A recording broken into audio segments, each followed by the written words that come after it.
Telugu Desam, BJP, Janasena ఈ కూటమిని విడగొట్టాలని, ఈ కూటమి కలవకూడదని బయట నుండి శత్రువులు శత విధాలా ప్రయత్నించారు. వాళ్ళ ప్రయత్నాలు ఫలించకుండా జాగ్రత్తగా ఉండి ఈనాడు విజయం సాధించారు.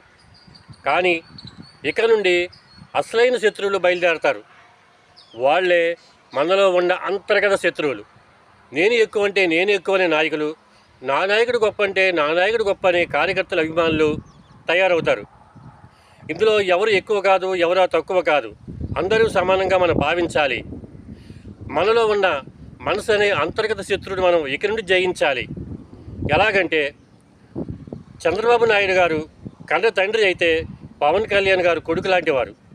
చంద్రబాబు నాయుడు గారు గురువు గారు అయితే పవన్ కళ్యాణ్ గారు శిష్యుడు లాంటివాడు. చంద్రబాబు నాయుడు గారు అన్నయ్య అయితే పవన్ కళ్యాణ్ గారు తమ్ముడు లాంటివాడు. చంద్రబాబు గారు శ్రీకృష్ణ పరమాత్ముడు అయితే పవన్ కళ్యాణ్ గారు అర్జునుడు లాంటివారు.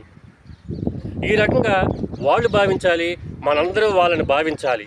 భావిస్తే మనం అనుకున్న పవన్ కళ్యాణ్ గారు అనుకున్న ఈ కూటమి అనుకున్న 20 సంవత్సరాల పాటు కలిసిమెలిసి ఉంటారు.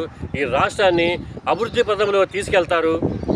కాబట్టి మనందరం మనలో ఉన్న శత్రువుని జయిద్దాం, 20 సంవత్సరాల పాటు కలిసి ఉందాం, ఈ రాష్ట్రాన్ని బాగు చేద్దాం, అందరం బాగుందాం.